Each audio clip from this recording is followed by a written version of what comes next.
राधे राधे प्रभु। राधे राधे महाराज जी। महाराज जी आपके चरणों में कोटि कोटि प्रणाम। महाराज जी आपने हमें 2 वर्ष पूर्व अपना दोस्त बनाया था एकांतिक में, तब से हमें यार ठाकुर जी को दोस्त मानो, हम तो कभी भी चल बसे, क्या फायदा है ऐसे दोस्त का जो टिकाऊ ना हो। दोस्त बनाए तो बांके बिहारी को बनाए, राधा वल्लभ जी को बनाए। ये चिदानंद है, ये शरीर तो नासवान है, ये तो 2 दिन का मेला है, बस जब तक चल रहा है। नहीं तुम कहोगे हमारे दोस्त चले गए, तो दोस्त बनाए ठाकुर जी को। ठाकुर जी में सखा भाव, दास्य भाव, गोपी भाव, वात्सल्य भाव, सहचरी भाव, ये सब ठाकुर जी प्रियालाल में करे। ठीक है।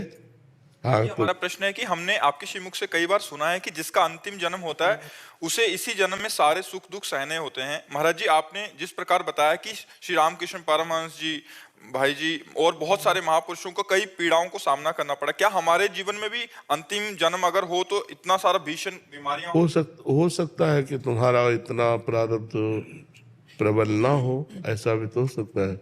अच्छा जीवन कट सकता है, पर प्रायः बड़े बड़े महापुरुषों को बड़े बड़े भयानक कष्टों से जूझना पड़ता है। हो सकता है तुम महात्मा रहे हो पूर्व जन्म के और इस जन्म में आए हो, सबको ऐसा नहीं भोगना पड़ता। जिनके द्वारा जगत का कल्याण होता है उनको भोगना पड़ता है। जो लाखों लोगों का कल्याण करने की सामर्थ्य रखते हैं उनको बहुतों के प्रारब्धों को भोग कर अपने शरीर में फिर। नहीं तो देखो कैसे ऐसे ऐसे पापी लोग हैं कि खूब पाप करते हैं, जुकाम नहीं होता, नहीं, और खूब मौज मस्ती से रह रहे, और जिनके द्वारा लाखों लोगों का कल्याण हो रहा, कदम चलना मुश्किल है। तो ये भगवान की लीला है, तुम चिंता मत करो, तुम्हें ऐसे प्रारब्ध नहीं भोगने पड़ेंगे। महाराज जी कह रहे हैं बिना किडनी फेल हुए श्री जी के चरणों के अपनी शरणागति मिल। डर लगता है ना सबको। महाराज जी आप तो पूर्ण तरह स्वस्थ हैं क्योंकि आप स्व में स्थित हैं। हाँ, पर आवाज तो शरीर से निकलेगी ना, श्वा की आवाज को आप सुन नहीं सकती, पांच भौतिक शरीर से ही सुन सकती है।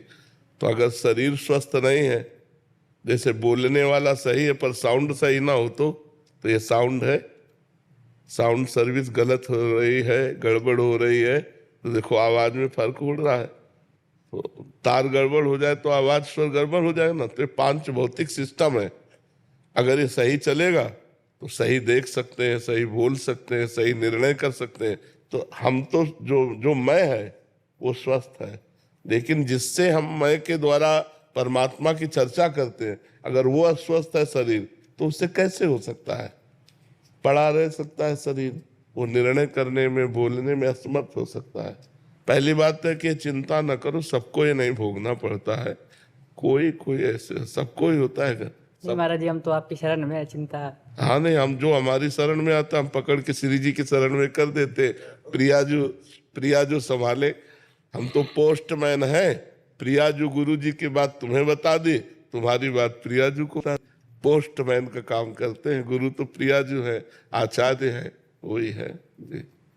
महाराज जी जिस प्रकार श्री राम प्रभु जी ने हनुमान जी को चिरकाल तक पृथ्वी पर रहने का वरदान दिया था, उसी प्रकार अगर हमारी श्री जी आपसे कहे कि आप कलयुग के अंत तक पृथ्वी पर रहेंगे तो आप क्या चाहेंगे?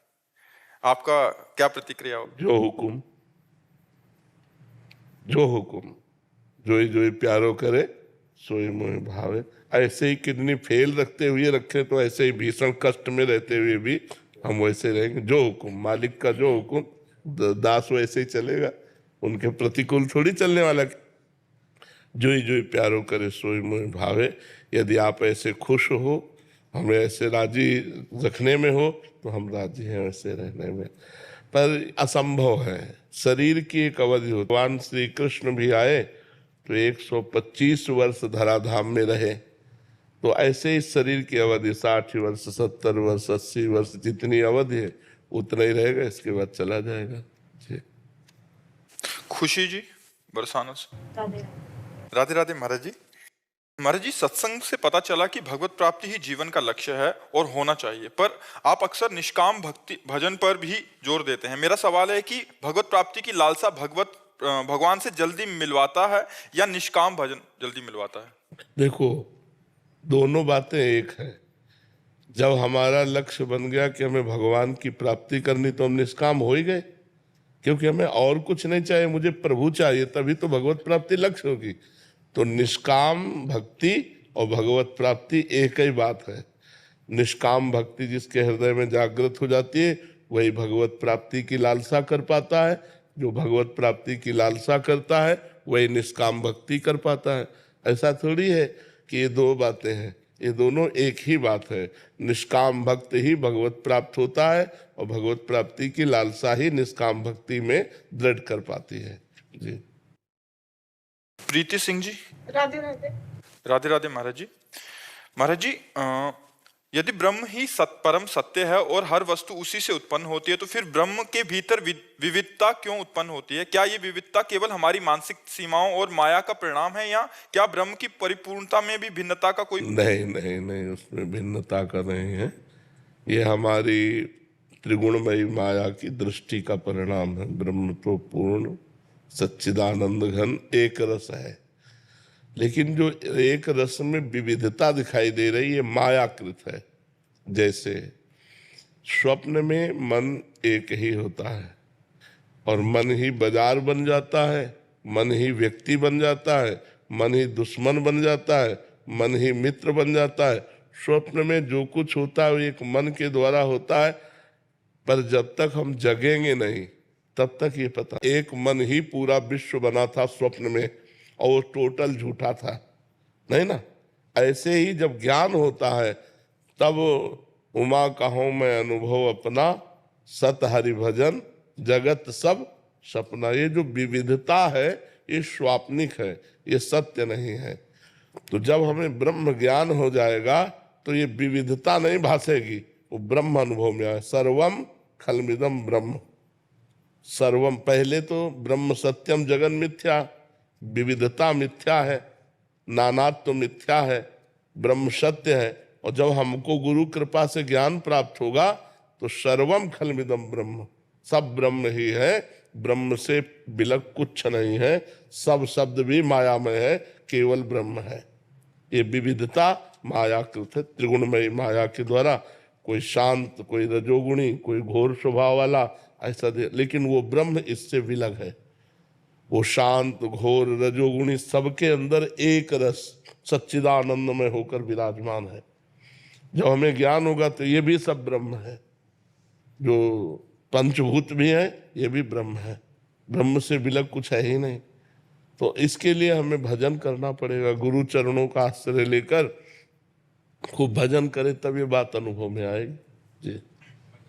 महाराज जी, राधा वल्लभ श्री हरिवंश।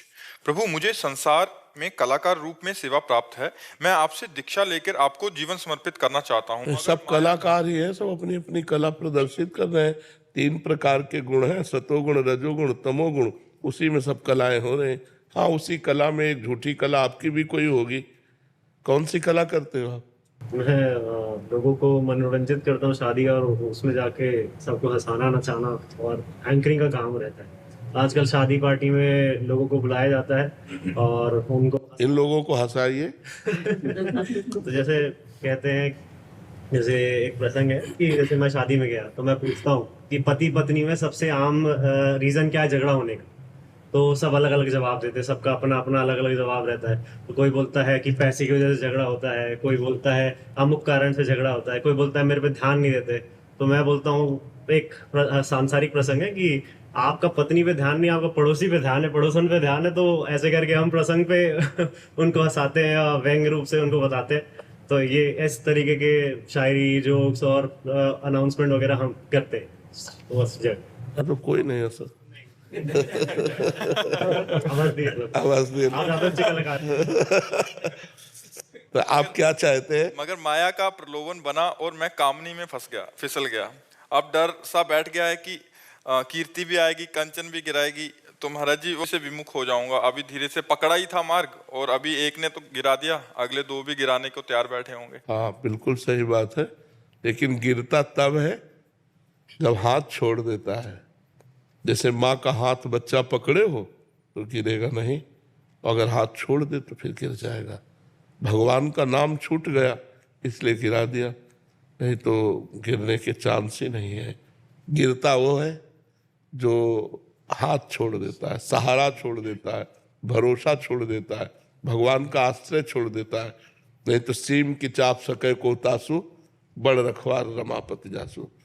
भरोसा, सुमिरन, तो चश्मा सही, चश्मा सही तो कुछ गड़बड़े नहीं। अब चश्मा भोग रूप रखोगे, किसी माता बहन को देखकर भोग्या रूप से देखोगे तो भ्रष्ट तो हो ही जाओगे। पूज्य रूप से देखो, कभी भ्रष्ट नहीं होगे। तो सब माताएं बहनें हमारी पूज्या है। अगर हम पूज्या भाव से रहे तो कभी कामिनी हमें नहीं गिरा सकती। और दूसरी बात, कंचन श्री जी का सारा वैभव है, हम सब उनके दास हैं, आठों पैर सेवा परिचर्या में लगे, क्या बिगाड़ पा रहा है? कीर्ति, हमें लगता है देश विदेश भी है, भारत में ये नहीं, देश विदेश भी है, क्या बिगाड़ पा रहे? तीन चीजें कंचन कामिनी कीर्ति तब बिगाड़ती है जब हम प्रभु से अलग होते हैं। अगर हम प्रभु में जुड़े हुए हैं तो वही मंगलमय हो जाती है, वही मंगलमय हो जाती है। जननी सम जानो पर नारी, धन पराय बिस्ते बिस भारी। सब माताओं बहनों के प्रति अगर पाणी ग्रहण हो जाए, पत्नी मिल जाए, तो सिर्फ उसमें भोग्या भाव रखे, सब में पूज्या भाव रखे। कभी तो यदि हम अपने आचरण ठीक रखें तो कंचन कामिनी और कीर्ति तीनों मंगलमय है, बुरे थोड़ी है। मान लो हमारे पास रुपया आ गया, अब पूरे वृंदावन के संतों को भंडारा पवा दिया, कुछ बिगाड़ा क्या? अब मान लो आप कीर्ति सुन के ही तो आए हो, अगर कीर्ति ना तुम्हारे कानों में पड़ती तो यहां बैठते आके क्या? तो कीर्ति अमंगल क्या? अब इसी बात का हम अभिमान कर ले तो हम नष्ट हो जाएंगे। तो अभिमान रहित होकर भगवान की शरण में रहने से कंचन भी मंगलमय, कामिनी भी मंगलमय और कीर्ति भी मंगलमय हो जाती है। समझ पा रहे आप? अजीत सिंह जी, वाराणसी। राधे राधे महाराज जी, आपके चरणों में कोटि कोटि प्रणाम। महाराज जी, भगवान किसी भी व्यक्ति के कर्मों का हिसाब उसके द्वारा किए गए पूजा पाठ अनुष्ठान के आधार पर करते हैं या फिर उसके द्वारा किए गए कर्मों के आधार पर करते हैं? पूजा पाठ भी तो कर्म है। दो प्रकार के कर्म होते हैं, एक शुभ कर्म और एक अशुभ कर्म। जो पूजा पाठ है, दान पुण्य है, तीर्थ स्नान है, शास्त्र स्वाध्याय है, परोपकार है, इसे शुभ कर्म करते हैं और इसका फल होता है सुख, लौकिक सुख। जो पाप कर्म है, पराई माताओं बहनों की तरफ गंदी दृष्टि रखना, मदिरा पान करना, मांस खाना, हिंसा करना, चोरी करना, छल कपट करना, ये पाप कर्म है। इसका परिणाम होता है दुख। और जो भगवान का आश्रय लेकर के भगवत आराधना की जाती है, ये शुभ अशुभ दोनों कर्मों से अलग है।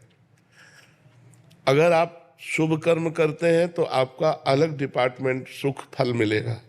दान पुण्य और गंगा स्नान ये आपका शुभ कर्म है, और आपने जो गंदी बात की और हिंसा की वो अशुभ कर्म है। दोनों का फल मिलेगा। अवश्य में वो भोक्तव्यम कृतम कर्म शुभाशुभम। शुभ और अशुभ कर्म दोनों का फल आपको भोगना ही पड़ेगा, आप चाहे जो हो। हाँ, जब हम भगवान की शरण में होते हैं। सर्वधर्मान परित्यज्य मामेकम शरणम व्रज अहम त्वाम सर्व पापेभ्यो मोक्षयिष्यामि मा शुचा। मैं तुम्हें समस्त कर्मों से मुक्त कर दूंगा, समस्त कर्म शुभ और अशुभ दोनों बंधनों से। तुम मेरी शरण में आ जाओ, मेरे भजन में लग जाओ। तो एक बात है, जैसे मुकदमे में निर्णय हो गया कि हमें फांसी होगी, अब उसे कोई टाल नहीं सकता। जज के द्वारा किया हुआ निर्णय एक टाल सकता है, राष्ट्रपति। यदि हम उससे प्रार्थना करें और मुझे जीवन दान दे तो दे सकता है। ऐसे ही शुभ अशुभ कर्म के परिणाम में हमें बार बार जन्म मरण, बार बार दुख सुख भोगना ही पड़ेगा। अगर हमें कोई बचा सकता है तो भगवान। तभी भगवान कह रहे हैं सर्वधर्मान परित्यज्य माम एकम शरणम व्रज। तू एक मेरी शरण में आ जा, सब कुछ छोड़कर, मैं तुझे माफ कर दूंगा। तू मेरा भजन कर, मन मनाभो मद भक्तो माद्याजिमाम नमस्कुरु। मेरे को प्रणाम कर, मेरा भजन कर, मेरा चिंतन कर, मैं तुझे पवित्र कर दूंगा। ये शरीर पाप और पुण्य दोनों से मिश्रित बना है, चाहे जिसका भी शरीर हो, भोगना पड़ेगा। अवश्य में भोक्तव्यम। चाहे संत हो, चाहे असंत हो। ये संत और असंत नई खेती है, पुरानी जो तुम करके आए हो तुम्हें भोगना पड़ेगा। भीष्म जैसे अखंड बाल ब्रह्मचारी महान आत्मा 6 महीना बाणों की सैया पर पड़े रहे। बड़े बड़े महापुरुषों को देखा जाता है कष्ट प्रद जीवन व्यतीत करते हुए, ये अनेक जन्मों का संचित पाप कर्म उसे भोग करके वे पवित्र होकर भगवान को प्राप्त होते हैं। भोगना पड़ेगा, अवश्य भोगना पड़ेगा। अब कह दे कि अभी एक सिद्धांत बताया गया कि भगवान की शरण में आने से भगवान उसे माफ कर देते हैं। तो क्या माफ किया? ये एक जन्म के लिए निकाला हुआ प्रारब्ध है और अनेक जन्मों का संचित कर्म जमा है, उसे भगवान भस्म कर देते हैं। अभी जो हमसे गलती होगी उसे माफ कर देते हैं, लेकिन जिससे शरीर बना वो भोगना पड़ता है। वो शरीर प्रारब्ध भोग से युक्त है, इसलिए प्रारब्ध बड़े बड़े ब्रह्म ऋषियों को भी भोगना पड़ा, बड़े बड़े महात्माओं को भी भोगना पड़ा। आप समझ पा रहे हैं?